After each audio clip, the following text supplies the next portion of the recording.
Very good morning to all of you. It's one of those days where Brussels looks like fun. So thanks for joining us in that room and not staying outside in some cafe. Welcome also to all of you that you're joining us via the live stream. Welcome to this launch of a study which looks at the flexibility needs of the future decarbonized European electricity system, with a focus on the supply gaps which are longer than a few hours and the consequences with regard to the flexibility solutions. My name is Ralf Wetzel. I'm the Secretary General of EU Turbines and Eugene. The study has been initiated by those two industry associations which represent the European manufacturers of dispatchable power generation solutions. And these are power plants that allow to generate electricity whenever you need it and as long as you need it. Now in Brussels, very often these power plants are unfortunately branded as fossil, which is mixing up technology and the fuel. Because those plants can run on non-fossil fuels as well. If you look for a more appropriate characteristic, I would say it would be dispatchable or reliable flexible, because this is what those power plants can add to the energy system compared to some other solutions.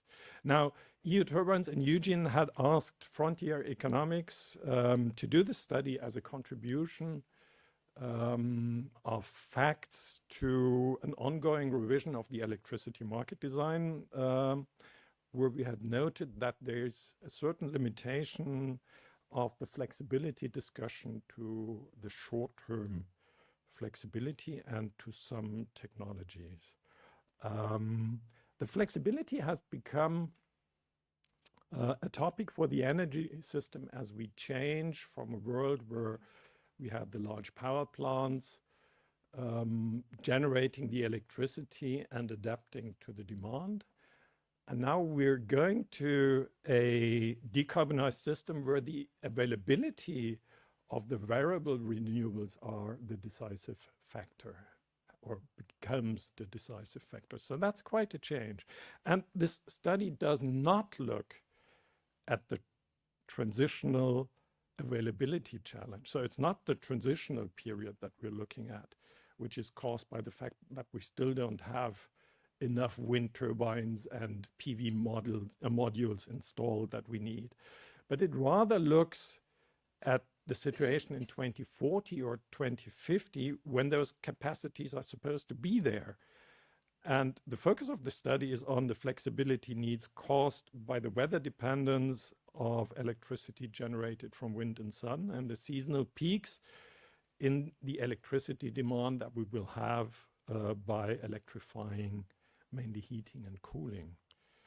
So I guess without spoiling already the presentation of Christoph, I can tell you that the study, which is based on the recognized data from ENTSO-E's 10-year network development plan, shows that we can expect regular longer periods in Europe when even the perfect grid, when the intensive use of demand response and all available battery and pumped hydro storage solutions will be used, that we will not meet the expected electricity demand for some periods.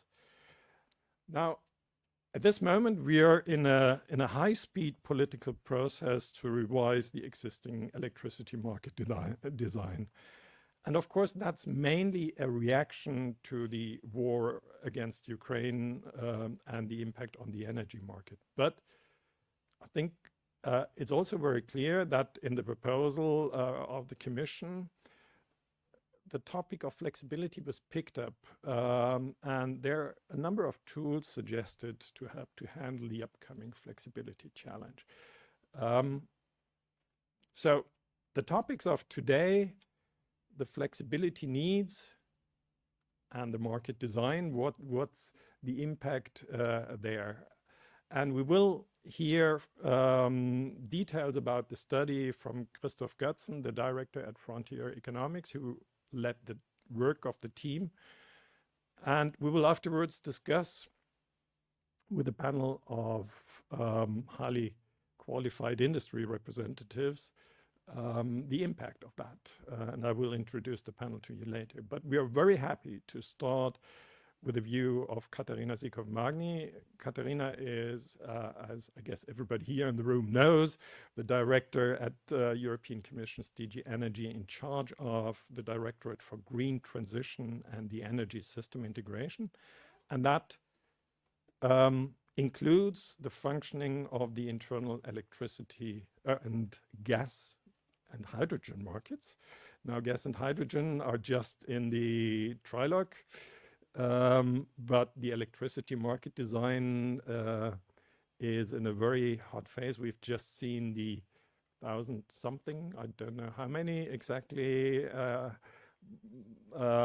amendments suggested by the European Parliament. So there's going to be quite some work to be done to sort that out.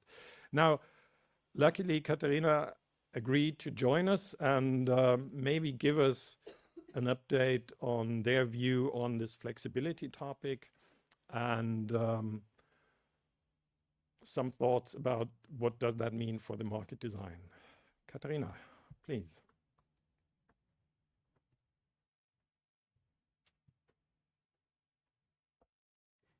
Many thanks, Ralph, and good morning, everybody. Very pleased to be here today to discuss a very important topic indeed. Okay, so you all know that the Commission tabled the proposal on the electricity market design last March. The focus of that proposal had three main elements.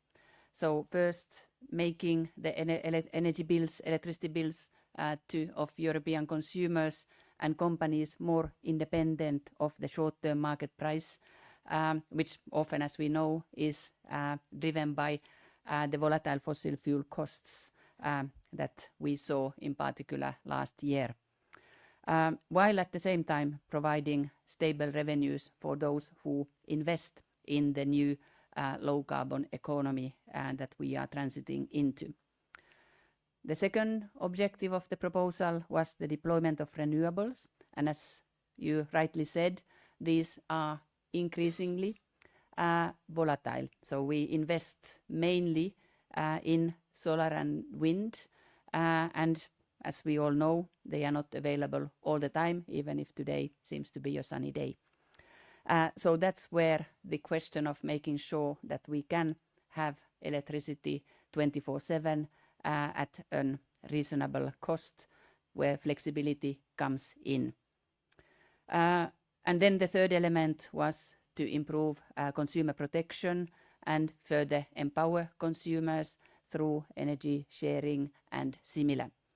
I will obviously today focus on the second objective, so accelerating the deployment of renewables and given the variation in the production, how to increase the flexibility of our electricity system. So what is it? So we could define the system flexibility as the ability of the electricity system to adjust to the variability of generation and consumption, as well as grid availability across relevant market timeframes. Sounds a bit theoretical, no? But if we think about it, so as an illustration, so the daily and weekly flexibility needs are expected to double across member states between 2021 and 2030, and more than triple between 2030 and 2050, and this from our JRC work. We have already seen in the recent days how in different parts of Europe during the sunny hours, electricity prices go negative where they have never gone negative before. So, which is actually maybe good as a consumer if you're on a flexible price, but for the system overall, it can be wasteful. So that's also another element where flexibility could play its role. And then on top of that, obviously, comes the most famous type of an issue that has a German name, Dunkelflaute. So these famous 2 weeks in the middle of the winter, when obviously there is no sun, and then suddenly there is no wind. What do we do then? And this another type of a need for flexibility. Today, it's often natural gas that plays the role of providing this flexibility, because it can be ramped up rapidly and ramped up down rapidly as well. And until Russian war in Ukraine, it was also reasonably priced and it was available. But we all know what happened then when Russia attacked Ukraine and decided also to stop supplies to most of our member states. So that's against this background, we thought that it would be very important in this proposal to put flexibility also in the center of attention. And what we require member states to do is to assess the flexibility needs in their system in different time frames. So starting from daily to weekly to monthly, but also to seasonal. And obviously the solutions to each of these type of flexibility need would be different. So when doing this assessment, member states should look at all the possible sources that can come in.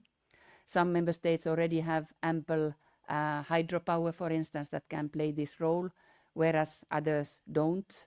So also the solutions per member state will be very different.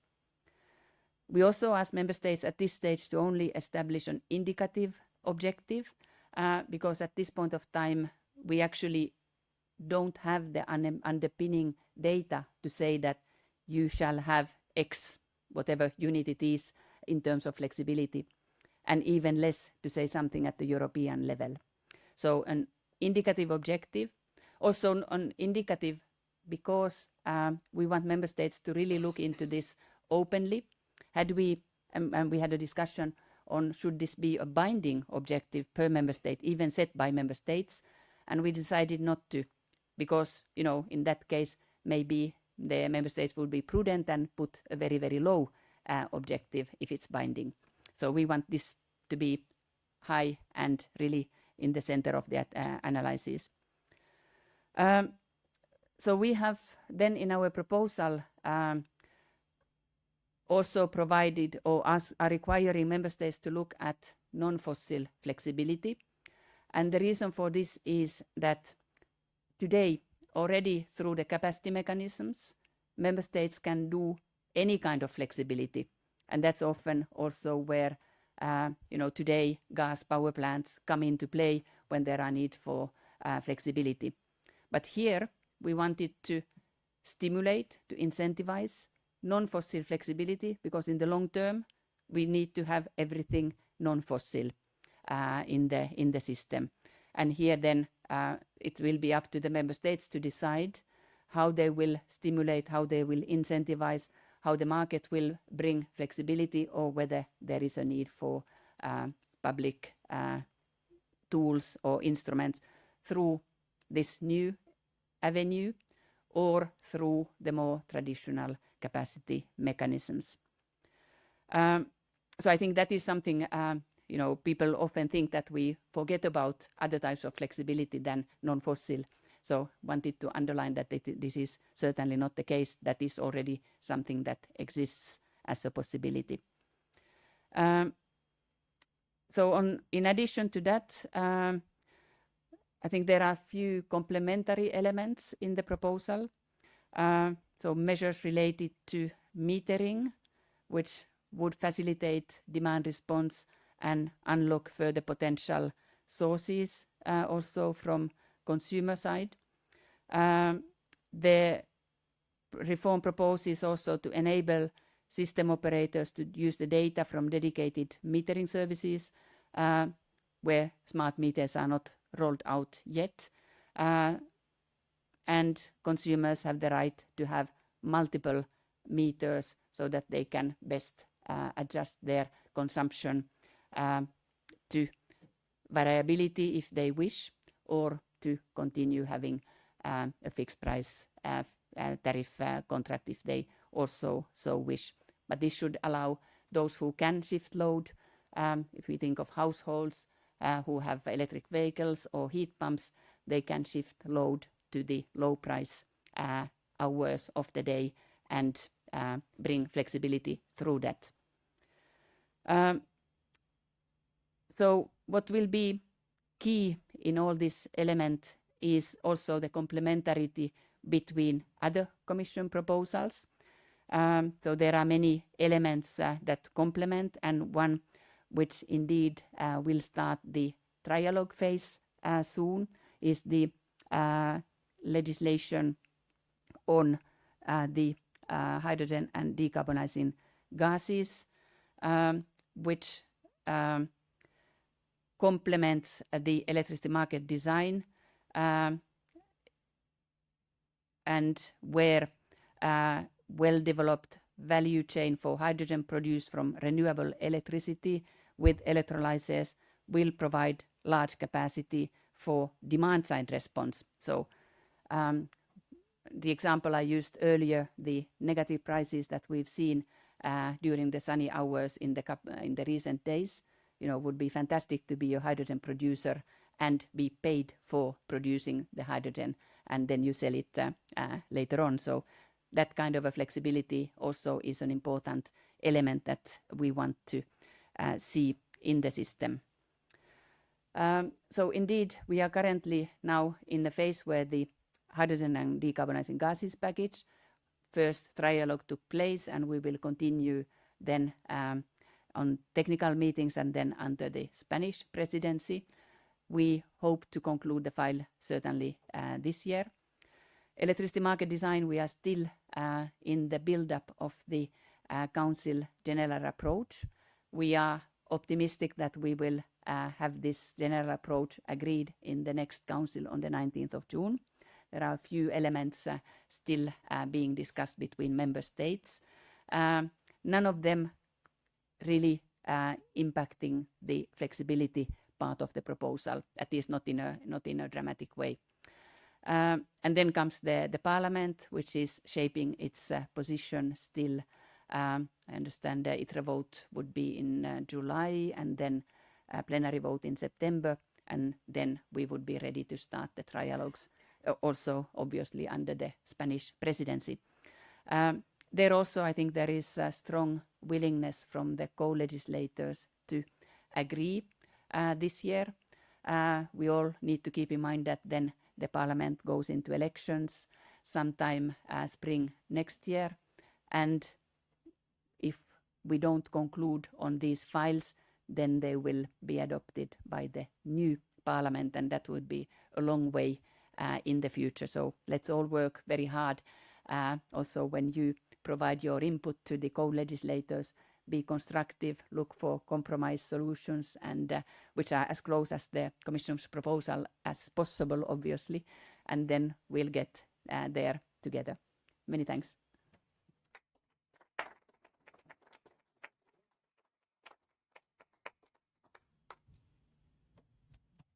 Thank you, Katarina. I'm sure it's not going to be a boring half year, the next half year for you and your team.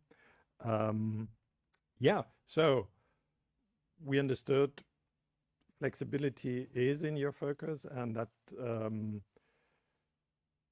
you nevertheless picked certain flexibilities where you wanted an extra push to be given. And I think we all appreciate especially the idea that we will see member states kind of analyzing and writing down what will be their flexibility needs in the future. I think that's a big progress if we really get this. Now, let's move over to Christoph. Frontier Economics is one of the large economic consultancies in Europe, and energy is one of the main working areas there. And Christoph is the director in the Cologne office, and his team has quite some experience in the energy system modeling and in advising on market design. So that was the combination that fitted very well. So we were happy that they agreed to do this study that we're launching today. It's not a few hundred pages study. It's the attempt to make it concise and short on 40 pages. Nevertheless, few of us find time in the busy days to read 40 pages. So that's already a challenge. So we're in the lucky situation that Christoph will now summarize that in 20 minutes.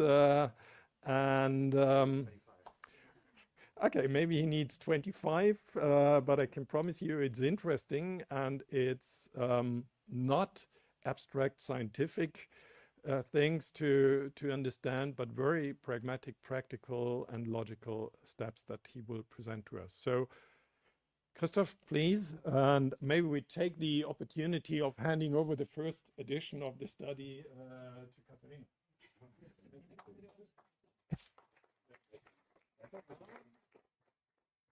There was a...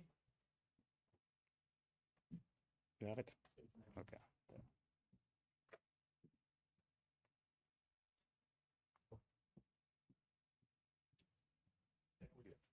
That's fine.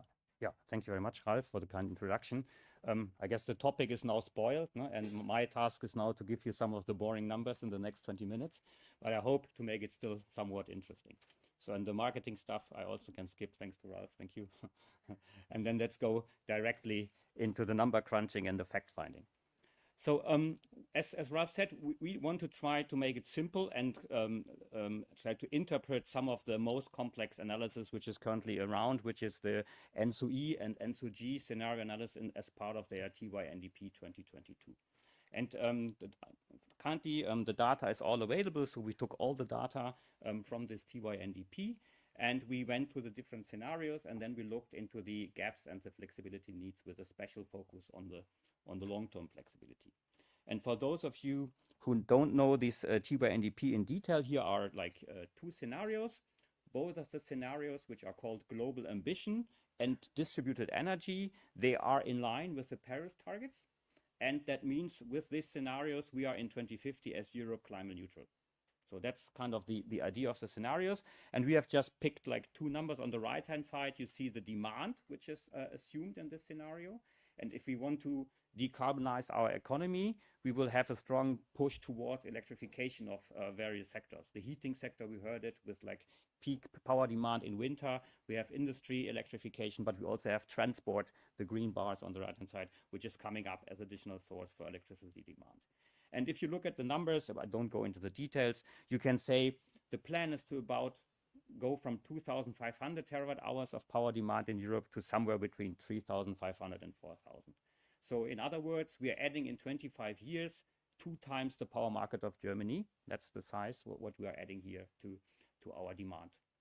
And to cover that, we will also have to dramatically invest into solar PV, wind onshore and wind offshore. That's the bars on the left-hand side. So we are about to 6 to 9 times the amount of wind and solar we have today. This is the plan for the next 25 years. So this shows you the level of ambition which we have. And as we have heard, there will be times in the year where we have more than enough electricity in summer with not so much demand. No, the sun is shining, lots of wind. That's not a problem. But we have, and that's the German Dunkelflaute word, there will be on a regular basis a couple of weeks every year where we don't have enough wind and sun to cover the demand. And if we go down a strong degree of electrification in the heat sector, the power demand will particularly be in winter. So because that's a huge seasonal business which is driving power demand. And here we have taken the data, some of the data from the TYNDP. You see 3 weeks in January. We have applied the capacities in the year 2050, so the 2,500 or more gigawatts of renewables. And we have assumed in 2050 or 40 in the lower things, we have the same weather conditions as in 2010. So we have taken 2010 weather data and have applied it to the situation in 2050 for 2 scenarios. The first line shows you the distributed energy scenario 2050 for the region Germany, Netherlands, France, and Belgium. And you see there's a lots of wind in some hours. We have the yellow bars with its PV. You have a little bit of nuclear. We have some runoff river. But still, we have these dark black areas where we have to fill additional energy into the system from whatever source. And in this example, we have 57 terawatt hours in a 3-week period for Germany, France, Netherlands, and Belgium together, assuming this as a kind of a small copper plate region. And this energy, this 57 terawatt hours, has to come from batteries, from demand-side management, or from some other form, maybe gases, climate gases, fuel plants. We have done the same analysis also for other scenarios in other years. In the middle, you see the situation for the Iberian Peninsula. Here it's 2040. Here the gap is a little bit smaller. It's also a smaller area and earlier. Or you can also look at individual islands like Ireland, which have a particular challenge because they don't have the international network. And you see, this situation is not something which only touches Germany or a certain region. This is a situation which is occurring in every angle of Europe. And here we have done the analysis for whole Europe. We have assumed, which is an artificial assumption, we have a copper plate, so we ignore any constraints from any network. Even if we assume I can transport 1 megawatt hour of PV production from Lisbon to Helsinki without any grid constraints, even then I have in these 3 weeks a gap of energy which is not covered by renewables or nuclear or run-of-river of about 100 terawatt hours. In the same 3 weeks, I have, that's here in at the end of that, you see there are 2 terawatt hours. In individual sunny days, I have a little bit of excess energy, but it's by far not enough to kind of shift it with the battery to the rest. So I still have a gap of roughly 100 terawatt hours of energy or electricity I need to take from somewhere. And on top, it's not just the energy. I also see that if you look on the y-axis on the bar, we are talking about 300, 400 gigawatts of residual load. As a comparison, Germany has a peak demand of 80. So this is like 5 times the German peak demand of today, which has to be covered post-production of wind and PV. And the question is, how do we do that? And just to put this into perspective, what does that mean? If you want to cover it, these 109 terawatt hours in 3 weeks, if you want to cover it with electric cars, for example, vehicle to grid only, that would mean we would need 1.4 billion Teslas. And this is a pretty large battery already. So the idea we just do some blockchain and coordinate all the Teslas of this world doesn't work. And by the way, we only have 250 million cars in Europe today, mainly in the future less, and today they are mainly combustion engine vehicles anyway. So this will not work. If you say we do everything with pumped hydro storage, one of the largest pumped hydro storage we have is in eastern Germany, Goldestal. It has been built in like a plant like for ages, and it's not so easy to add pumped hydro storages.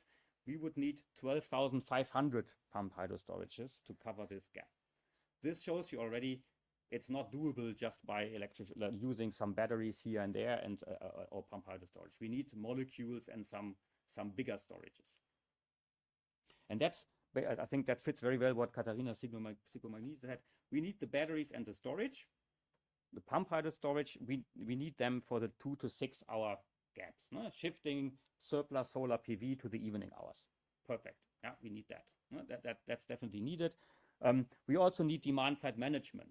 So industry, we have to influence and incentivize industry to be more active. They will be more active, at least I hope and what I hear, if the price spikes go up, because then they have their own interest, and the risk of like interfering with the production process, which is their current focus, probably also shifts a bit, that they see, oh, I can really save some money if I become more flexible and aware of prices. That is something we need to do, especially in heating and cooling. But what we cannot use is using this demand-side management to cover 3-week periods, because then that means it's not about shifting a little bit of heating and cooling. That means we have to forego production. And I just know from top of my head the German numbers. The German industry sector has a gross value added of about 3,500 euros per megawatt hour of electricity used. So if we really cover this gap by just saying, okay, then we just stop production and we don't catch up, then this is a very, very expensive solution. And then it would be much, much cheaper to use flexible generation capacities from climate neutral fuels. And then as a extra mix, ingredients to the mix is the challenge that we are currently phasing out some of our dispatchable power. We want to get rid of coal and lignite plants across Europe. We have some nuclear phase out in some countries, and we have new nuclear plants in other countries. But as we have seen in the picture before, the new nuclear plants were already in the picture. Still, the gap will be significant. And just to show you that this is not a trick, yeah, where I picked the year 2010 to make to frighten you, and then show this is a very special year. The situation occurs quite frequently. No? So the green line is the 2010 year example. In terms of energy, it is indeed the worst year, no, which we have analyzed. But you see there are like 6 other years, like the January in 6 other years or 5 other years. No? They are, in terms of energy, a little bit lower, but still significant. And if you look at on the x-axis, on the y-axis, in terms of the capacity, the gigawatts needed, some of the years are even worse than the 2010 year. So this is something which will happen relatively regularly, not every year maybe, but quite regularly, that we have to think about. It's not 1 in 100 years thing which you can ignore and then say, well, I don't care. This is something we have to be prepared for. And as said, the key thing is to have the gigawatts, which is dispatchable, controllable, and hopefully at the right location, in order to help with the network issues, which I kind of ignored here. So there are additional challenges which are not here. And we have done some kind of a check how much energy in the end will roughly come off these power plants and how often do they run. And here we looked into the scenario. Again, you see the residual load. On the left-hand side, the triangle is the time where we are lacking electricity post wind and PV and nuclear, where we have to add electricity. And the right-hand side, this is the energy over a year where we have surplus energy. So only from wind and power and PV, we have more electricity on a sunny day than we consume. And ideally, we take this electricity and shift it into the other hours. But as I said, you can't make it. You can't shift it from February to December. So you can't shift everything of it. But you can shift a lot of it if you invest into batteries, if you invest into pumped hydro storage. We can also use demand-side management. And if we then just take the rest, the remaining gap, with the gigawatts, which are the insurance and the backup capacity, and you kind of add up the gaps, you end up roughly with 8% of the demand in 2050 in this scenario, which will then come from climate neutral gases. And as said, on the long run, this is not fossil, it's not Russian. This can be biogas, this can be in SNG, this can be hydrogen, whatever it is, it can be a mixed. It can also be maybe some fuels, like liquid fuels, a mixture of that, but it has to be some molecules which can store energy cheap and on a long time. And that is what we need here on top. If I maybe sum up quickly, I think we have seen we will see a big increase in power demand, adding 2 times Germany on the European power demand. The Dunkelflaute periods will be quite regularly. Interconnection is key. Yeah, it's very good what NSOE and others try to achieve with very ambitious interconnection and network expansion plans. But even if we assume a copper plate, it's not enough. We have these regular supply gaps with the Dunkelflaute, and then we need the demand-side management, the batteries, and and pumped hydro storage. But it's just these 3 flexibility sources just do half the trick, because we need something for the longer-term gaps. And I think that's something which we need to discuss. And the question is, how can we ensure that these longer-term flexibilities are there? And I think the first and simple thing is we have to just be open and honest that we need them. So there has to be a trust among investors that this is a technology. If there is a clear plan to get this technology climate neutral, there is a fair chance and there will be a fair market environment to run these and invest into these technologies. And I think great to hear that there is an emphasis on DSM and storage. Good, but I think what we also need, and we have heard it already today, is that we must not forget about these longer-term storage. Then the second thing is, I think, again, this is also a great idea, is to really make aware the member states what's the need for flexibility. There may be 1 or 2 tweaks which we would do to the methodology. One is It's probably not so meaningful to do it on a national member state level, because already today, for example, Germany does swing supply with Austria and Switzerland. If we have a windy day, we export to the pump hydro storage in the Alpine regions. If we have a non-windy day, they deliver the electricity to Germany, for example. And I think doing this flexibility assessment in a regional context would be helpful.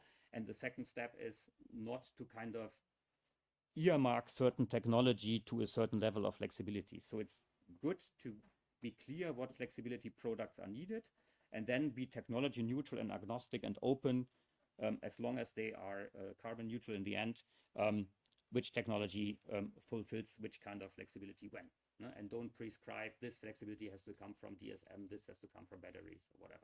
There are loads of flexibility sources which we don't know yet, which will be in the system then. The other one is about, I think we will have a discussion later about revenue streams. Electricity generation, we heard that. If we go for an energy-only market, we need margins, and we have to live with margins because people have to cover their fixed costs and their capex. If we go down the capacity market route, then we have to think about it, how to do it, how to make it technology neutral, and also be open that these longer-term sources are part of the game. And I think something we will hear later on from Sandra is that we have to pay ancillary services and do fair remuneration to power plants which provide service to the network, which are not so obvious. For example, inertia or maybe even voltage control or frequency regulation. The last point is basically the number 4, which is a big discussion currently also in Germany. And I also heard from Katharina that we are already here also discussing it. And I think it's a quite urgent discussion that we make sure that the infrastructure is there. So even if we have a capacity market and people would like to invest into these long-term flexibility options, they only can do it if they have access to the green fuel at the plant gate in a structured manner. So you have to have the pipelines wherever you want to build, and you have access to some flexibility of the fuel. Because if you import, let's say, hydrogen in North Germany as a band, and then you run these Dunkelflaute power plants, then you need a lot of hydrogen on a short time. And you don't need a band delivery of hydrogen. So this kind of discussions have to happen, and any investor in a power plant needs to have trust that the infrastructure will be there. He will still be responsible to procure the hydrogen, but there has to be a credibility that the infrastructure is there to get it at the gate. And the last but not least, it's simply written but not easy to make, is we have to rebuild the trust. What we hear also from potential investors, that the discussions which we had last year were not so helpful. There were some discussions from Greece, also from Spain, about market intervention, taking away margins. And if you rely on these margin, and you invest in a world where you say, I earn my money in a couple of 100 hours a year, and with that money, I have to cover my full fixed cost, then that means in that hours, there will be high prices. Otherwise, you can't cover your margins. And if you then have to fear with market interventions, then this is obviously a risk which some people are not prepared to take, and then we are in this capacity market debate. So here we have to make sure, if we go down energy-only market route, we have to establish trust. If we go down the capacity market route, there are other challenges, but then you have another way how you can establish some trust in the investments. And I think this is also a case or a topic from the view of the carbon neutral fuel producers, because from their perspective, they also need a reliable, growing long-term market. If we start thinking in niche and small segments, nobody does the first step and invests, because if I'm then the third person to invest, I'm probably out because the market is so small. So we need something long-term, reliable, and where people can really see, if I have a product, I'm a cost-efficient producer of a, let's say, green hydrogen, then there will be a market, and there won't be any political interference that this market will go away in 5 or 10 years. So this kind of trust and stable regulatory environment, that's something we need to get quite quick, because a power plant takes easily 5 years to build, and at least in Germany, I know that the time is running. So I don't know in all of the regions, but what I hear in other countries, it's not as critical as in some parts of Germany, but the situation will be more or less similar over time, especially if you close down coal and lignite plants. So that's our conclusion from the study. Thank you very much for your attention and for questions. Me or the other Christoph, we're always around for questions. Thank you very much.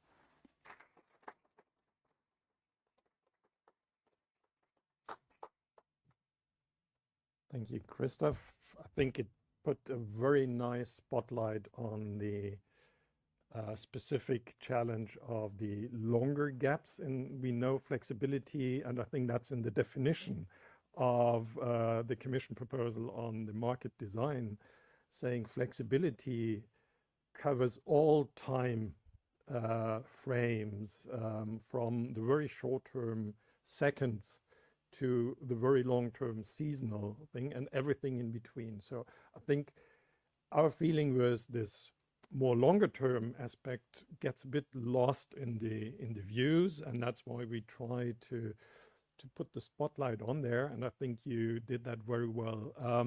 Now, unfortunately, Katharina will have to leave us before the panel discussion starts, but as Christoph, you were quite fast, maybe we have time for 2 or 3 questions to you and to Katharina, if you still agree to that, or maybe you have a comment on the study that would also be something where it's now a good opportunity to put it forward. But any direct questions before now we start the panel discussion that you might have here in the room, please feel free. There's a microphone there, will be coming to you. I think we see one question down here.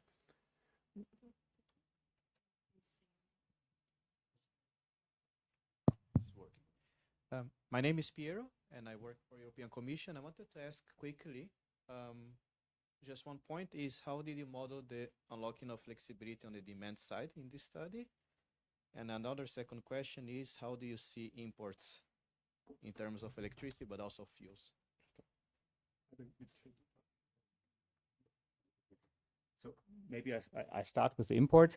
So we tried to simplify this, and we said, we kind of assumed the best pace possible. So we say whatever is possible as imports, you exchange. No? So whenever is in one country some surplus, we ignore any network constraint. We just shift it over to a short country, and then you balance it out. So it's a very conservative estimate. If you include the network constraints, the situation would even more difficult.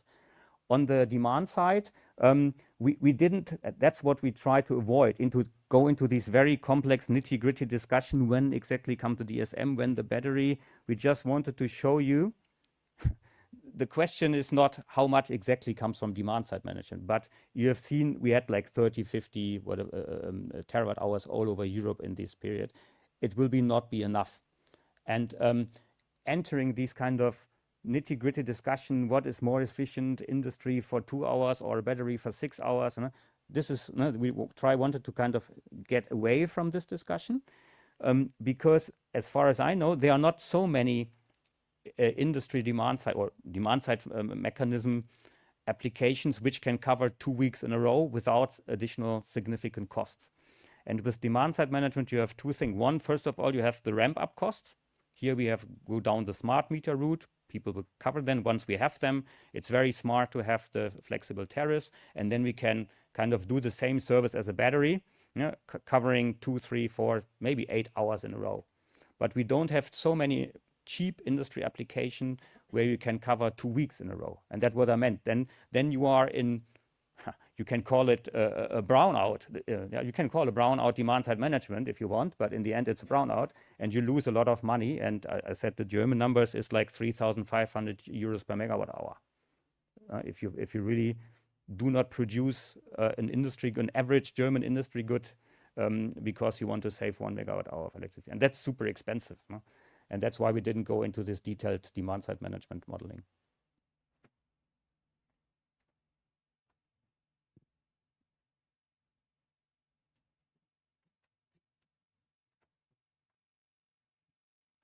My name is Benedict Herkes. I work for Siemens Energy, and I have a question to you, Katharina, to the European Commission. On the turbine markets in Europe, over the last years, there was quite a dip. The market was going down, down, down. So all the sector was taking away people from the manufacturing to be profitable and to manage that crisis with many changes in the sector, Alstom, you know, Siemens Energy, you have seen all of this.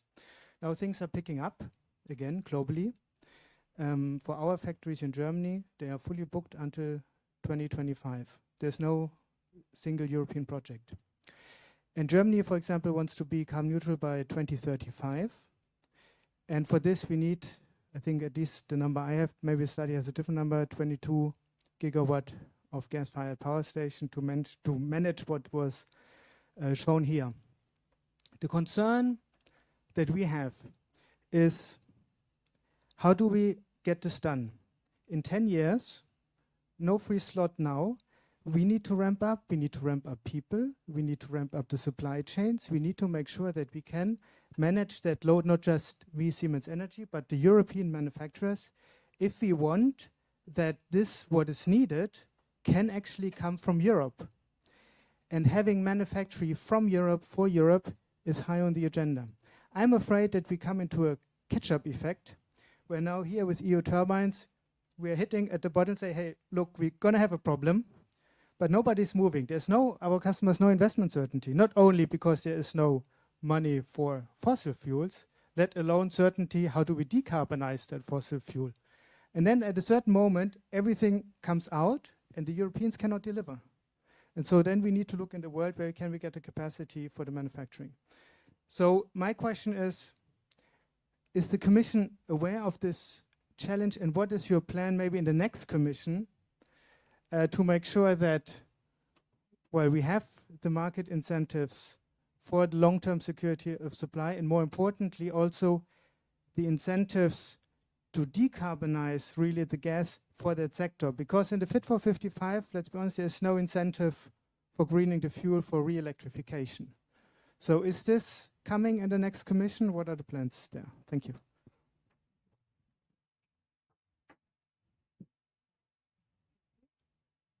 Thanks for the question. I think a very pertinent one and very important one. And I think for sure it is something that we have identified as an issue in the Commission.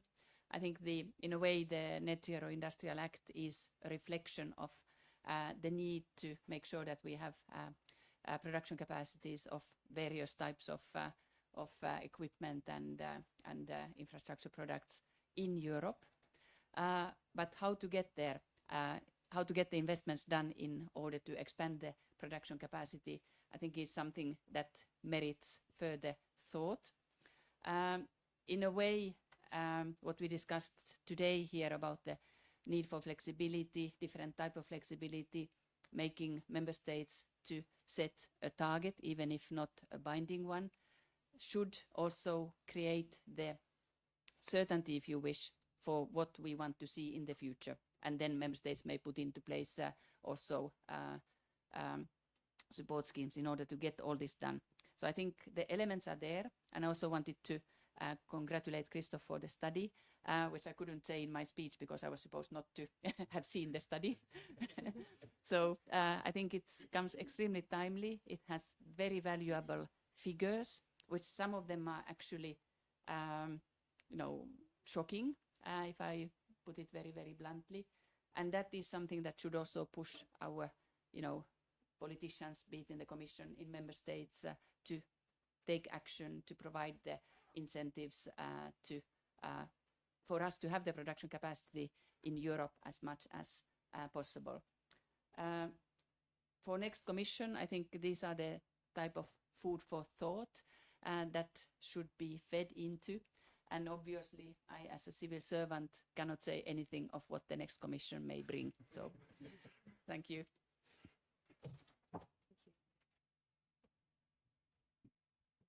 Thank you, Katharina. I think we now reached the moment where you will need to leave us. I think the point that Christoph made about energy system integration is something that we're also very worried about, that it gets lost recently a bit.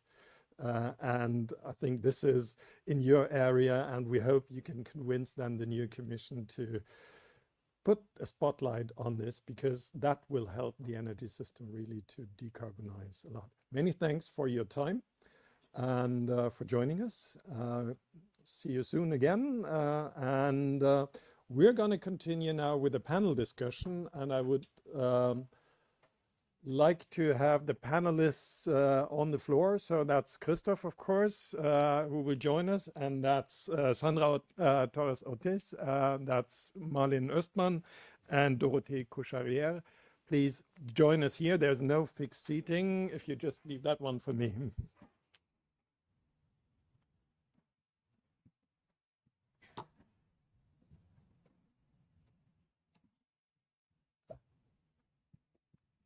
So, new microphone.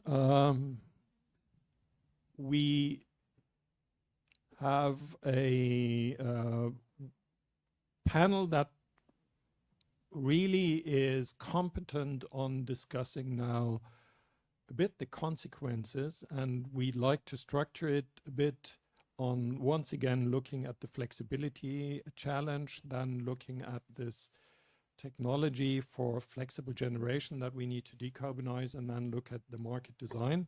That's the idea for the next minutes. I'd like to start, in fact, with the first question to Malin. Malin is working for the Finnish company Wärtsilä.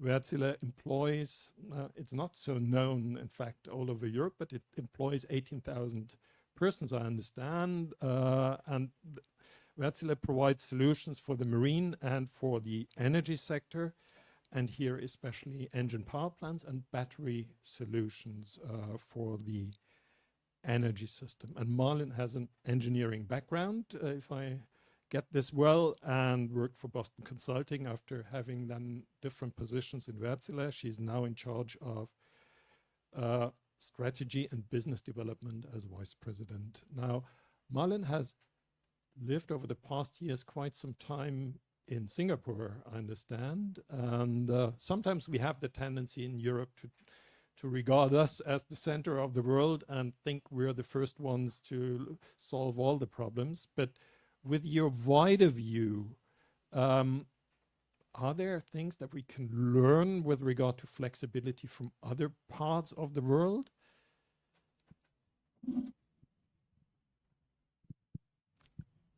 Thanks, Ralph, and that's a really interesting question. So, yeah, so I've been 10 years in Wärtsilä, and during my first few years, I worked globally, also with Europe. But in the sort of past 5 years, I've been based in Singapore and working mostly with the Asian markets. So now I've been 6 months in this my current role, also a global one. So I have to say I'm sort of dipping my toes again into sort of the EU market, and I'm sure I've got some catching up to do. But being here today, I think is kind of great kickoff also for diving deeper into the European markets and challenges.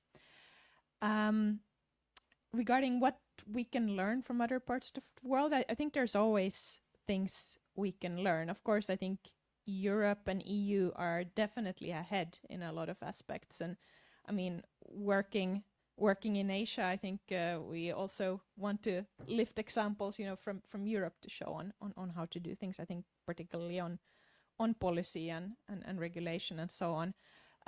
But there's still sort of a couple of examples I could highlight. Now, every country, every region, of course, have their own starting points. So when it comes to decarbonization, so it's not that it's comparing apples to apples. But I think Australia is one interesting example. They have a lot of renewables in their system. They have a liberalized, open sort of spot market system like Europe, with complex ancillary services markets as well. And there, I think it was really interesting to see in the last year how they moved, for example, to a 5-minute settlement period.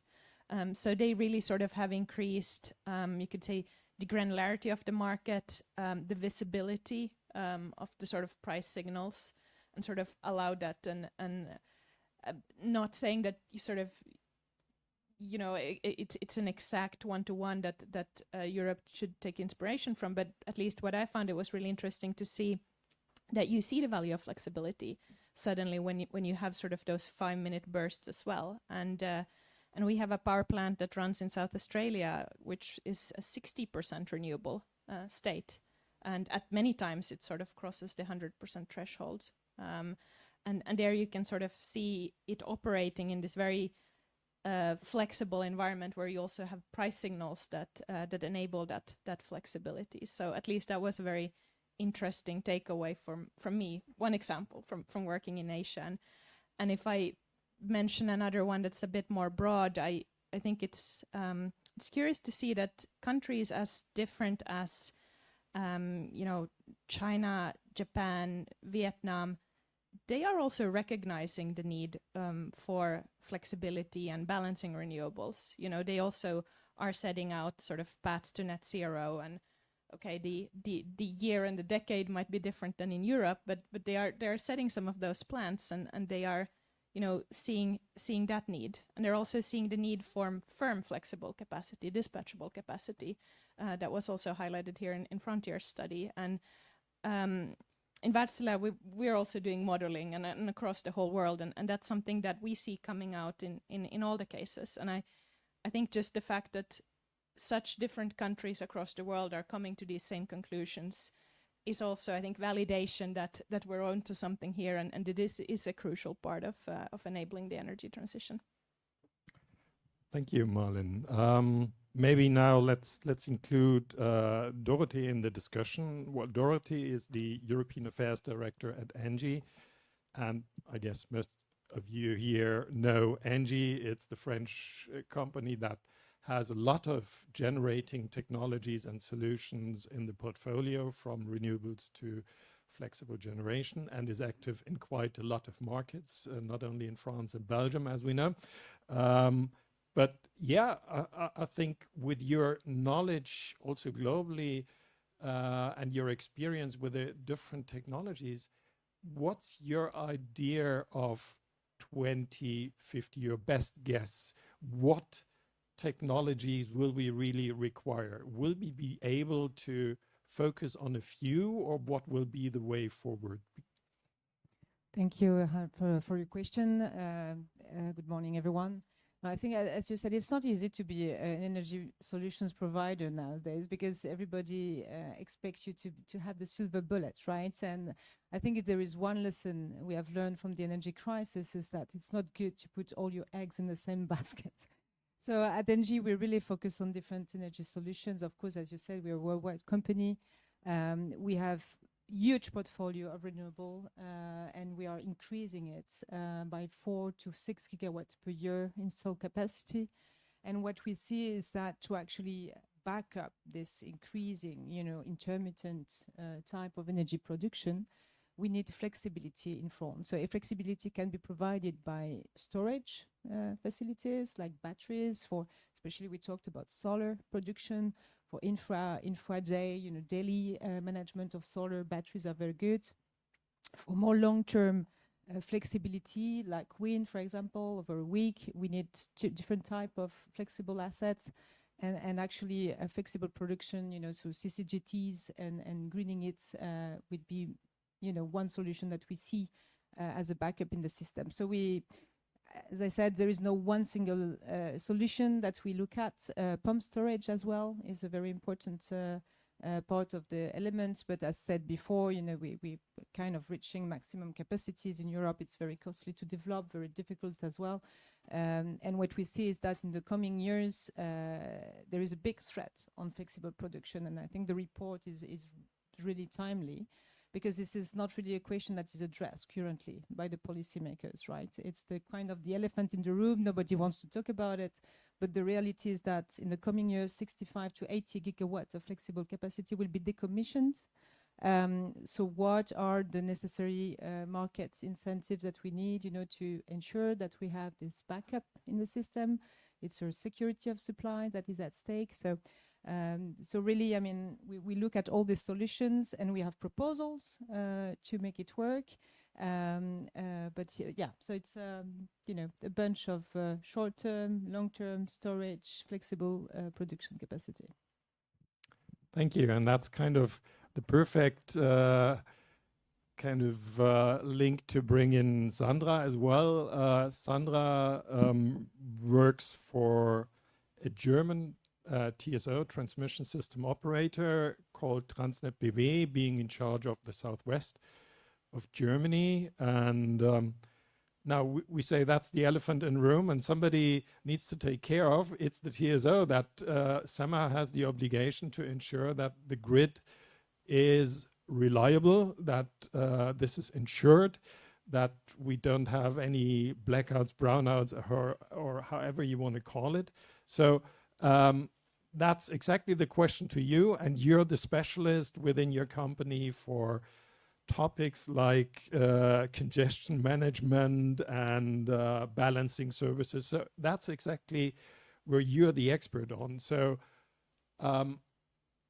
how do you see the challenge, especially in Germany, where you have this situation where you have an uneven distribution of the energy supply that is shifting now? What's your view on that? How big is the challenge for you already? Oh, sure. Thank you. Thank you, Ralph. Interesting question, of course.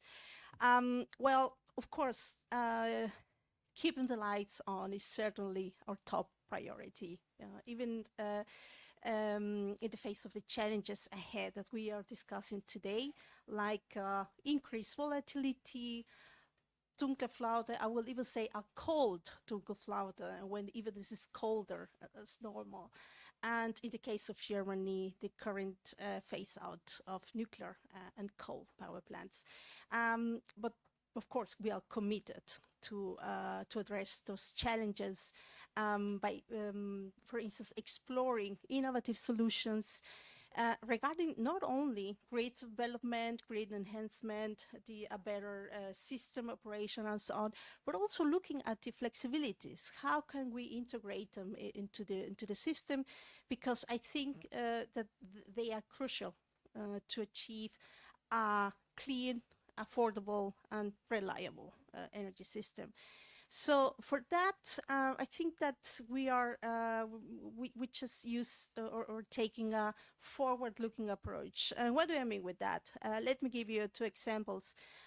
We recently conducted a study similar to the one you performed, a little bit more comprehensive, looking at the possible pictures or scenarios of the energy system also in the year 2050.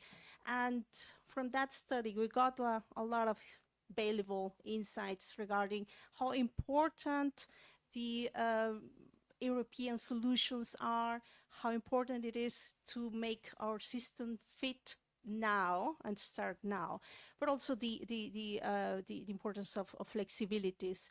And another example is the mechanism that we are putting forward in Germany to really ramp up, to drive the building of new reliable capacity. We're putting that forward in Germany.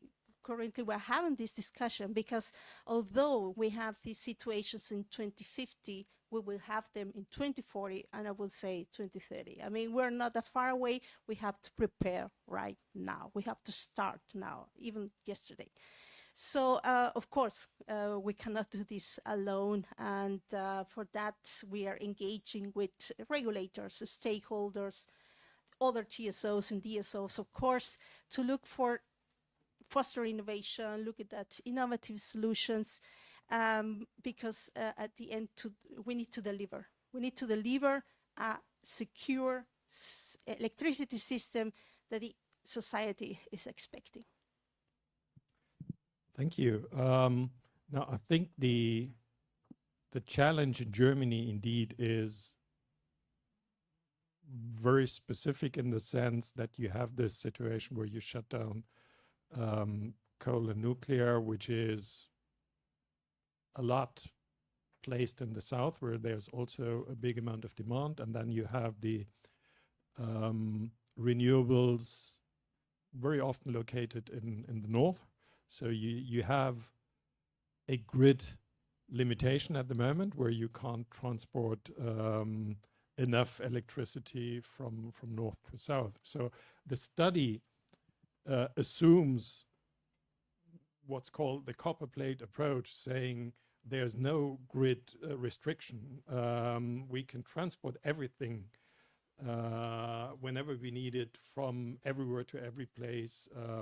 So Christoph, I think you made a study as well specifically for Germany. Are there any lessons when it comes to flexibility that and to the grid development where you would want to highlight that there is additional challenge with regard to grid? Yeah, thank you. I think the message still holds. No? As you say, it's just in reality much more complex. No? So we intentionally simplified it here for the study, but as you correctly described, in Germany the situation is you have the north-south grid constraint, you have the phase out of the nuclear plants, and that's maybe also one reason why Germany now a little bit faster with the power plant strategy, no? So which is about to come soon. We've issued from the Green Minister of Economy, who probably starts worrying now a bit that if we have auctioning to close down coal plants, we have a clear plan to nickelite phase out. We have just closed our nuclear plants, and the wind farms are majorly in the North Sea or up to come in the North Sea or at the coast. And then so far, put it a little bit exaggerating, the plan of Bavaria is to build some PV. That this is probably not a fully thought through concept to run heat pumps in Bavaria. With PV is quite obvious. No? So we need to have a strong link between within Germany with our neighbors. And in addition to that, we need these power plants. And this has now, I would say, is common sense. And the German power plant strategy says that we want to build 25 gigawatts of additional new power plants in the coming years. Many of that will be directly based on hydrogen, where we have the energy integration question, which is also highly discussed currently about do we want to have state-owned hydrogen networks or not. This discussion has happened. But I think that's the good news of the last week, that some people now seem to have understood how quick we have to and how long these time periods are to get really some big infrastructure into real life in Germany. And I would fully copy what Sandra said. We are behind schedule. We have to hurry and clarify who builds the networks, who pays for it, what are certification rules for green hydrogen, can we live with blue hydrogen, is the availability of the fuel in line with the taxonomy rules. All these things are practical issues in combination with like environmental approval things, which is not just the plant. It also means I need a network, both to get the hydrogen, but I also need a network to get the electricity to somewhere else. So it's not just the power plant, it's all the rest of infrastructure. And currently we are seeing gaps in every part of the supply chain. And that is an issue. If we keep going like that, I'm pretty sure we will not meet our targets. And then probably the other countries which you mentioned in Asia, they are more honest. Maybe they will be quicker than us, even though their plan is kind of 10 years behind. That's a risk I see. Thank you. Now, before we come to this discussion about how do we incentivize those investments, maybe let's look at the other flexibility options. Now, I think we have agreed there is a need for flexibility. Now, I think it's a popular assumption to say, well, the flexibility will be provided by the battery storage and by a better grid, so interconnectors that help us, and some demand response. Now, is the grid expansion, that's Sandra, maybe a question going in your direction, is the grid expansion and is the building of the interconnectors, which is a big topic for NSOE, is that on track, would you say? That's working?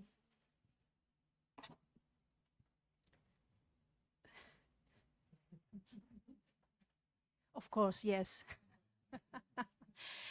Well, I would say yes, we have the plans. There are some processes that we follow, because of course the investment needed for those assets, it's large, of course, and the society is paying for that. You and me, we're paying for that. So the government has to be sure that we are putting that money in a good assets and following all the requirements for that. But in that way, we are just making the whole process a little bit more complex. It takes a lot of time. In some places, in some countries, I mean, not only Germany, permitting and building, it takes time. In other countries, even longer. So time is really an issue because of different factors. So I think, at least in Germany right now, we are having or trying to implement a new German speed.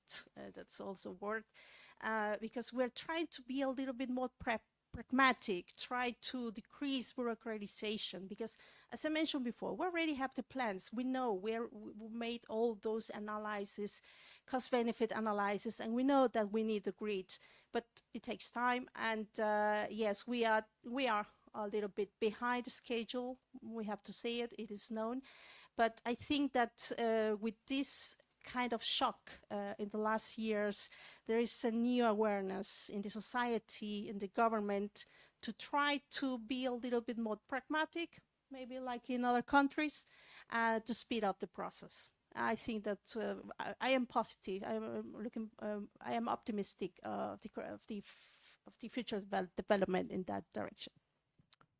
Thank you, Sandra. And let's maybe look next at the batteries. I think the batteries are, of course, attractive because it would say we store electricity as electricity, because when we have to transform it into molecules, we have losses and whatever. So there's always, of course, the idea, ideally, we could store it in batteries and use it to provide the necessary flexibility. And maybe here, Malin, the question to you, now you have that comparison because your company is in both areas. How would you differentiate, or could, if we just invest enough, batteries do it all? Of course, battery energy storage will be play a big part of the solution, and they're definitely needed. But I think also, going back to the comment here, there's no one silver bullet, and I think that's what we're noticing. So in Wärtsilä, we view our technologies as complementary. There is a certain overlap in terms of the jobs they can do, but batteries, of course, have strengths, especially on the second response, frequency control support and all of that, and then dispatchable capacity that's not energy constrained, and then has a strength also at the sort of other end of the spectrum, the renewable droughts or Dunkelflaute, or the longer periods as well. I think you see, if you model and you assume that you would do it all with renewables and batteries, that would lead to a huge overbuilding of the system, which is not cost optimal, and probably would not be very environmental either in terms of just the amount of additional renewables and batteries and metals that you sort of put on the ground to cover those moments as well.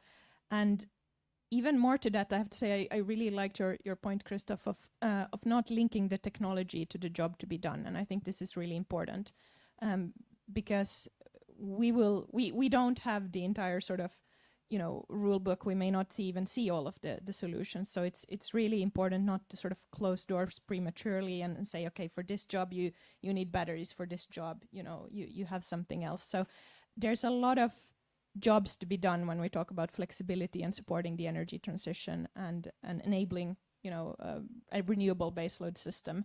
It's everything from their sort of really fast response, frequency control. I think inertia and voltage control was mentioned. It's the minute-to-minute balancing, intraday, day-to-day, week-to-week, and then of course the seasonal aspects as well. And there's technologies that can play in multiple of these spaces. And our plants as well can start up in in 2 minutes and provide power. So there's certainly an overlap there with value that batteries can provide as well. And I think as a system, we will get the greatest value of flexibility if we think of it more that what are the functions, what are the jobs that need to get done, and then have some incentive mechanism, some revenue streams for those jobs. And then you can have a mix of technologies, and you can have an efficient market, and you can have investors that invest in a mix of technologies and can make their own strategies. And that's going to be both the cost optimal one, but I also think it's going to be ultimately the one that sort of gets away with the lowest environmental footprint and the most efficient system. And maybe just to highlight an example, we also have customers that have invested both in our engine plants and in our battery storage plants next to each other, and they don't either see sort of a competition there. So we need multiple solutions.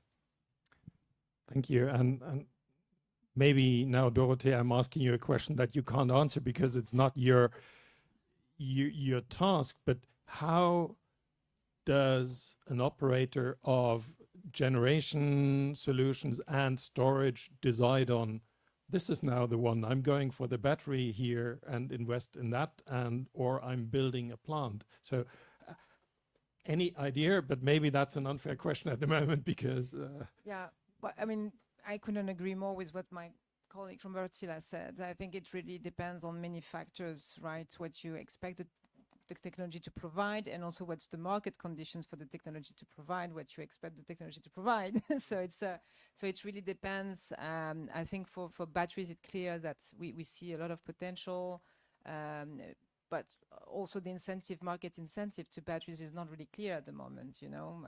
I mean, there is a framework in the EU, but could be incentivized still. So we're still, trying to define in which country what would be the best technology to provide the necessary flexibility that we need. So I can't answer with just one single answer to your question. So it very much depends on the market conditions and the service that we need to provide. But anyway, on batteries, as I said before, I think we see potential, but we need also to provide flexibility, not only daily, weekly, but also monthly, and it's part of our security of supply. Do we want also to have previsibility on our facility over 1 year, and probably batteries will not be enough to do so. So we need different kind of solution for this security of supply that we aim for also in Europe. It's decarbonization on one way and security of supply. And I think I would just like to get back to what we said before about having more planification approach at EU level, which is really missing in a way. And also the sector coupling, that was the approach also before. For example, when you phase out fossil, how it impacts the grid, necessary investments. When you electrify, what do you need also to as a backup? And at ENGIE, we very much think that we need still a bunch of green molecules and green electrons, and renewable electrons, renewable molecules, and they will both be needed, to a resilient system. And those molecules, those green molecules, can help also the power system by greening, flexible production as well. So it's so that's a bunch of solution indeed. Now let's talk a bit about this flexible generation with the power plants. There's of course always the suspicion that this whole argumentation is used to just prolong the use of fossil fuel technology, and that we maintain a gas grid just to keep on using fossil gas. Now, if I'm right, ENGIE does have a project. In fact, I think it's with the Siemens in France, where you try a hydrogen turbine using that. Are you aware? Do you know anything about that project? Or? Yeah. So I think going back to what you said, I mean, you know, as a company, if you have to decarbonize and get rid of your assets, it's simple. You sell your assets. I mean, you just decommission them. Huh? I mean, the question is, what do we bring, you know, as services to the system? It's much more difficult to stay in and to actually provide what is needed to decarbonize. I think on the project to green those CCGTs, of course, we have projects to use hydrogen, but also biomethane. There are renewable gases that can be produced also in Europe, and we can use them as a backup, you know, for those CCGTs that will help secure the system. But we don't still have the business case for it. It's still cheaper to run on fossil gas, even for CCGTs, as you know. If we don't have capacity mechanism support, there is no market incentive to keep them. That's why there will be so many gigawatts being decommissioned in the next years. But yeah, I mean, we are testing many possibilities. We see a lot of potential. Also, there are some CCS possibilities as well. But still, it's not really, you know, market ready. I think that what you mentioned, the costs are indeed a very important thing, because then we're at market design, how we shape the markets and where are the prices incentivizing that. Now, thinking about decarbonizing the technology, indeed, I think the point is it's still much cheaper to use the fossil fuel, and that's why this is done with regard to the gas power generation. But do you think it's realistic that we will bring prices at a level where we can decarbonize this technology, where it makes sense? Christoph, maybe you as an economist? It's hard to say, but if you maybe some top of my head, some number crunching. So we had seen in a couple of months the forwards for LNG imports. They were like 50 euros per megawatt hours, and the very highest prices for fossil gas. And then if you say you need roughly 0.2 certificates per megawatt hour, which that means if you have a CO2 price of 100 euros, you add another 20 on that. So with that price, you end up with 70. Now gas prices go down again. Maybe they never go down back to the pre-Russian crisis prices, but LNG imports become a little bit cheaper over time. But at the same time, CO2 prices will go up. So if we're talking about, we are ending up a fossil import plus some CO2 penalty, which is likely to increase if the allowed volumes go down with the EU ETS, and you end up with something like 70, 80, 90 euros or up to 100 euros per megawatt hour fossil.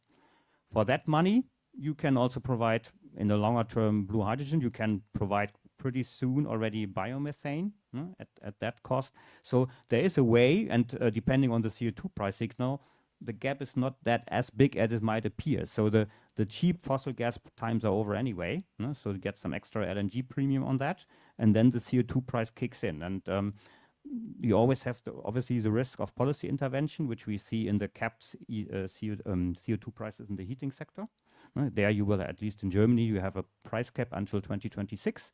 But if these price signals from the CO2 market really are set free, then there will be painful enough, and they will lift the fossil plus CO2 penalty in a region where you can work with green gases.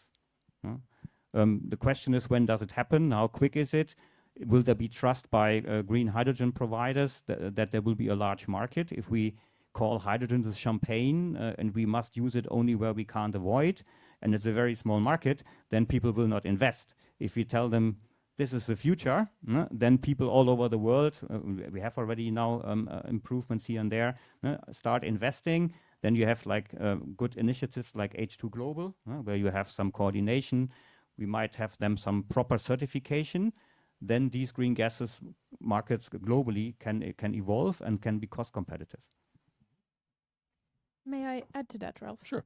And completely agree with your points here. And I think from Wärtsilä perspective, and what we see also when we do our own power system modeling across the world, is that it will be possible to decarbonize, in time fossil gas or dispatchable generation currently running on gas. Like you said here earlier, it's not the gas. It can run on multiple fuels, but to decarbonize that with renewable fuels. But and there's a but here, and that's our view that the role of that dispatchable generation and the role of gas needs to change. So if we look at the role gas plays in a lot of systems now, it's actually providing still a lot of the basic energy, and we've got a lot of plants sort of running pretty much sort of flat because we have a need for that energy. Now that's huge volumes to try to decarbonize that, and that's sort of very costly. And I think, correct me if I'm wrong, but sort of your study, was it 8% that sort of flexible generation by 2050 would provide of the kind of annual terawatt hours and so on? That's more the kind of level of percentage that it's probably feasible to decarbonize with carbon neutral fuels. But how these gas plants operate will change. Now there could be renewable drought periods or Dunkelflaute where indeed for a week or so they sort of need to run quite a lot. But most of the years or most of the time during the year, they will run for shorter bursts. You know, that could be an hour here and there to fit in, a deficit in wind production. It could be sort of ramping for a couple of hours in the morning and the evening to address the sort of duck curve, which is becoming a canyon curve problem. Or it could be even, if there's a market with the incentives for it, starting up for 5 minutes, running, catching a price peak, provided that really expensive needed energy, and then shutting down. And then the volumes of gas that we're talking about are completely different. It's not huge volumes running like this, it's smaller volumes just coming in exactly when needed. And that's also, of course, much less from an emissions perspective. And those volumes of gas are then easier to decarbonize. But we also got to shift the mindset of what gas is. It's not going to be base load when we have renewables. It's going to be short bursts of balancing whenever needed. Yeah, I think that's an important point to remember. It's not going to be baseload anymore. I think there's a consensus widely on that. But now that brings us exactly to the challenge of the market design, because such an investment does not sound very attractive if that plant operates. I think in your study you talk about 850 to 1,000 something hours per year. How does the operator earn the money and find that investment attractive to do that? So I think that's one of the challenges, and there we have two options in my understanding. One is the energy only market, to say, well, if prices are high enough, you still can earn the money, or you pay for providing that flexibility to the system, that capability to the system. Now, are there any views that you would like to express on that? Does it work? Maybe, Dorothee, the question to you, does it work to build a power plant and earn money with it if it's running only 1,000 hours? Yeah. No, absolutely, you're right. So it's the cost of security of supply that we agree to pay, actually. And that's why we think in the market design revision proposed by the Commission, this question is not addressed in a right way. There are specific products, for flexibility, like peak shaving products and everything that we think won't really address the issue. And then on the other hand, the Commission didn't want to open the capacity mechanism box again because of its difficulty to talk about this among member states. But the reality is that it's very difficult to contract a capacity mechanism because it's state aid at national level, so it has to be designed in a way that is agreed with the Commission. And also what we see, and our experience is Belgium, is quite meaningful, is that the way they are designed sometimes are not good enough to attract investors, because, as you said, the energy only market is not sufficient to really incentivize investments. Sometimes the cost is too, I mean, the price provided is too low. The costs, eligible costs are not, wide enough, or there is uncertainty on the CO2 price, or, many things that, happen, that there is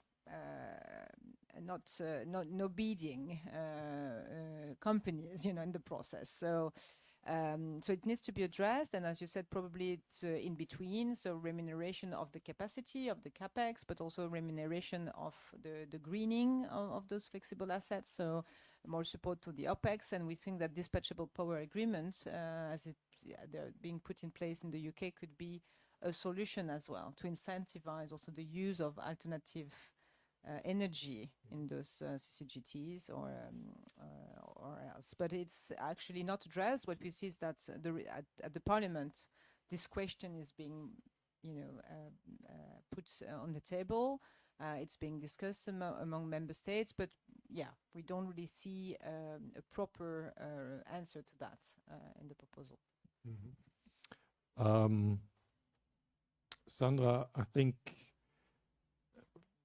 that you see as a TSO the challenge that there might not be enough flexible generation units available when you need them to stabilize the grid. And I think your company has thought about how can you support investments in time with a concept that you recently published. Maybe you just give us an idea of what's behind that concept. Right. Before that, I will say that I completely agree with your insight regarding the current reform, because I think it is a kind of the elephant in the room as well. What is the role of the capacity mechanisms? Do we still trust in the energy-only market? For that, I have an answer, but I think we just leave it to discussion still. But this hasn't been addressed in the current market reform. And because of that, we feel that there is an urgent need for these incentive mechanisms, not in 2030 and 2030, but now. And because of the situation already described a little bit in Germany with the phase out of coal and nuclear, and this balance between north and south, we have this problem right now, where the system is, the grid is under stress. And for that, we're putting forward a mechanism to really ramp up the building of new reliable capacity, making use of guaranteed annual payments. You can think of it as a financial incentive, which guarantees annual payments for power plants which will deliver certain network services, which we will forecast and so on. So with this approach, we think that we can implement it really quick, because of course we will have a kind of a capacity mechanism, would be also an option, but this will take a longer time, a really longer time. So we think that this approach could be easier and quicker to implement. Our calculations show that the additional cost for the system will be really low or even zero, because these network services are already are actually needed. And a really important and for us crucial point is that the power plants will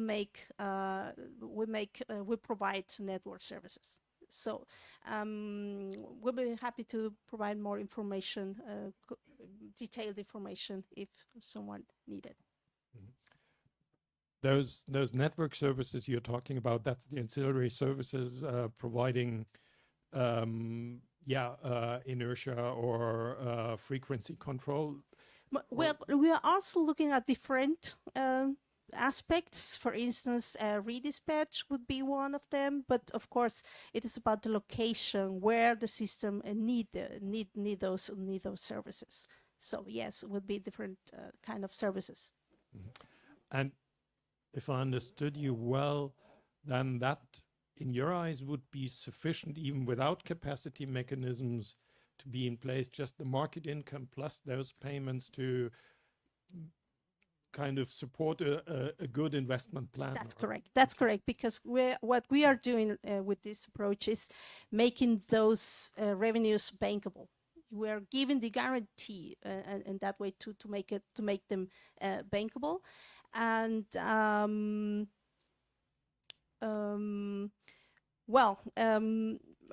we also, I think that the results will be published soon, at least in German, in German already out, but we also did some calculations to really look at the business case for different kind of plants. And the results show that this incentive could really make the at the time of the decision, of the investment decision, it is relevant and could actually trigger an investment in, for instance, a CCGT plan in the south of Germany. Yeah. Okay, I think you also talked about the specific needs that you have for a certain part of the grid. And I think one of the discussions when we discuss capacity mechanism is always that some people fear this is just paying for capacity regardless of, is it matching the needs of the system? Is it providing the flexibility? And indeed, I would say there's a difference between flexibility and pure capacity. And I know that at Wärtsilä you thought a bit about this capability approach, I think you call it. Yeah, in a way, I think what we want to highlight is that the capacity payment can be a bit of a blunt tool. So again, how do you link it back to the actual needs of the system and the jobs that need to sort of get done? Because if you sort of pay for capacity, you may end up sort of having a lot of plants that are only able to do this, and none of the plants that are actually able to do this, and so on. So I think either having more products in a market that sort of fit the bill when it comes to the jobs that need to be done.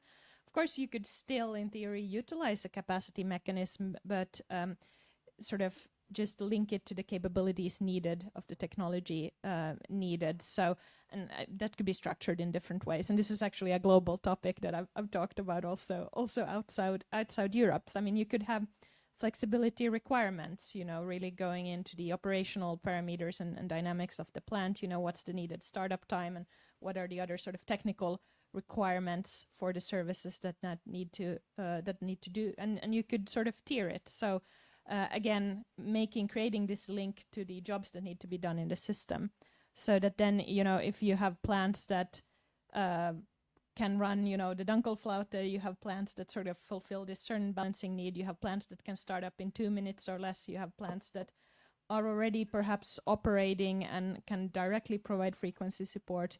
I think it's important that if there are capacity mechanisms, that they're also tiered in a sense that the more flexibility you have and the more jobs a certain plant can get done, also the higher the incentives to actually send the right kind of signal to the market. And I think we need to take a view towards the future on that as well, because of course we have the situation today, but the requirements and the sort of the fast response ones probably will just grow with more renewables. So sort of structuring that correctly. So Christoph, is that maybe the way forward to say we need to define the flexibility needs more precisely instead of saying, oh, it's just we pay for pure capacity, but we define for the specific grid the flexibility needs and then find a price for that, and regardless of the technology that then can offer, but we don't make it technology specific, but kind of capability specific. Yes, I would agree that we should be technology agnostic, and that we should be more precise on what type of flexibility we need and where. We heard from Sander, there's a big difference whether a power plant is in Kiel or in Munich. And we need them in Munich, or not in downtown Munich, but in Bavaria. So so the problem is we have to like give the signals. I'm personally I'm a kind of agnostic what capacity markets say, because I can, as long as we give the signals via the market, via an energy only market, and we really have the price signal and live with the margins and the very high prices, then it can work. But if we interfere in this market, then we need something else, and then we can be a well done capacity market can be better than a poorly done energy only market, or the other way around. In the end, we have to make sure we get the signals of scarcity to the investors. And that's, I think, where we are currently having a gap in some time. For example, inertia is not really paid in Germany. We have the question, how do we have locational signals for the power plants? And there are examples, like frequency control products. There are these products. You have a clear pre-qualification phase. You know what to deliver under which condition, and then you can do it. And then you have the energy-only market. If you can trust in it, it is working. If you can't trust in it, if you don't have locational signals somewhere, then we are lacking some coordination. And that's kind of the thing we have to get on a European basis, because it doesn't help if we just heal it here and there, and then we have cross-border interactions. For example, if we now start 25 gigawatts in Germany, that's maybe nice for Germany, but it may ruin the prices in France or in Austria, and then trigger a problem there. So we have to make sure that we do this in a consistent way, in a regional consideration, and not just bits and pieces here and there. That sounds quite ambitious, honestly, to define that locally and then have a European-wide cooperation. Sandra, can you imagine this to work? I think that a kind of coordination is always possible, of course. Harmonization is always good. But I would say that at a high level, the main aspects, the goals, the targets, and so on, I think that would be quite not straightforward, but could be easy to agree upon. The issue or the problem begins when you try to really dictate, you have to do this and everywhere across Europe. That is just not possible. It doesn't work like that, because the countries, the systems, they are structurally different. So no solution, one solution, really concrete, described or detailed into the last detail, the last point, cannot be implemented over all Europe. And I think that is guilt for any kind of system that you try to implement in Europe. I think that it is good to respect that, to take into account the countries, the systems are different. But still, I think that a certain degree of harmonization it's always good for cooperating. Yeah. Maybe one more question directly to you. If we look at what we have now in the electricity market regulation on capacity mechanisms, there's this preference for strategic reserves operating outside of the market. So under your responsibility as TSO, how do you see that concept? Well, as you know, the purpose of the strategic reserves is as a backup, really as a backup, as a last option, a last measure, and kind of an emergency situation. So those reserves that we have are not intended to participate in the markets, as you mentioned before. They are outside, and we keep it there to use them in the case of need, particularly in Germany. In the case, for instance, when in day ahead cannot meet the demand. So in that case, I would say that it's a good a tool to have this backup, but there are certain you cannot make it too large. You cannot pay it, because it is if you have a large or a larger capacity outside of the market, that will be too inefficient and also too expensive. So a strategic reserve has certain limits to how large can it be, and over that limit, it is just too expensive to have. And then you have to think about other instruments or mechanisms that also participate in the markets in a more open way. Okay, I think we have 5 minutes left for that discussion. So whatever point you would still like to make, that's now the opportunity. If we missed one point in our discussion that you would like to highlight, any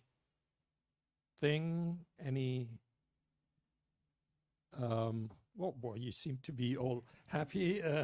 So well, maybe just to build on your point there, Sandra, because I think that was a good one. So again, and we've been at this topic, right? So just earmarking a certain job for a certain technology, that's when you sort of get it sitting stagnant, and we actually end up overbuilding. Also on the backup capacity, if it's just supposed to do one job and then sit there. So instead having sort of a pragmatic system, a system where the firm assets that we do invest in are allowed to do multiple things and get perhaps some revenues from multiple sources. And I think that's also a great way to incentivize technology that can do multiple jobs and play in multiple markets. And of course, as a system, we'll end up with the most efficient solution. So I think that was a great point. If we let the market work, yes, then it will be. Okay, so many thanks for that very interesting discussion, to all of you for contributing to this. I'm not going to summarize that, but I would suggest that will be done now by Sven Riers. But a big applause for you as panelists here. And I would suggest you move down there, back again, before Sven takes the word, because it's quite narrow here. Thank you.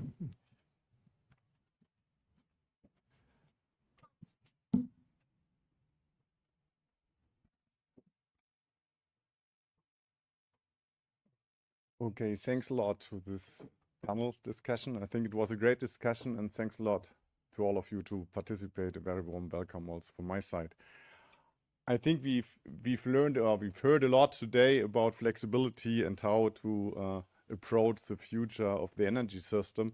And I think one of the most important takeaway is that we have a challenge and that we have a gap of 200 gigawatt of power. This has to be solved somehow. And my main takeaway is that there is no silver bullet. We have to be technology open. I think this is important. And I think it's important that we recognize that we have a lot of young, intelligent, innovative people in Europe, which will definitely find solutions. And we should not limit them in setting boundary conditions, which will limit us in the solution. So we have to be technology open. I think this is my most important takeaway, and I'm pretty sure that we will find a solution, because in the past we did find solutions. And also important is that we have to intensify or incentivize the technologies, because somebody has to build this power plants, this 200 gigawatt power plants, and if there is no incentive, nobody will invest. So we have to find a way to set up a boundary condition that industry and the utilities build up this power plants. And also in the industry, it's like this: if the boundaries are not set, we will not invest in new technologies. We have everything in our pocket: engines, turbines, storage technologies, batteries. But if there is no investment, if there is no market, industry will not invest. So we have to set up the boundary conditions that industry will invest. And I think this is also very important to recognize. And maybe we should also rephrase the market. It's maybe capacity is not the right word. It's maybe better to talk about capability, to pay, or to find a way that there's a business case for providing the capability to ensure a flexible system in the future. And I think we are all aware of the fact that we want to reach the 1.5 degree climate goal. And for this, we need renewables, but we also need flexible power. And we as members of AO Turbines and Eugen, we can provide the technology, and it's not fossil technology. We can run our system with non-fossil fuels, but we need a grid for this. We need the infrastructure, hydrogen, carbon dioxide infrastructure. Also CCS may play a major role in decarbonizing the existing assets.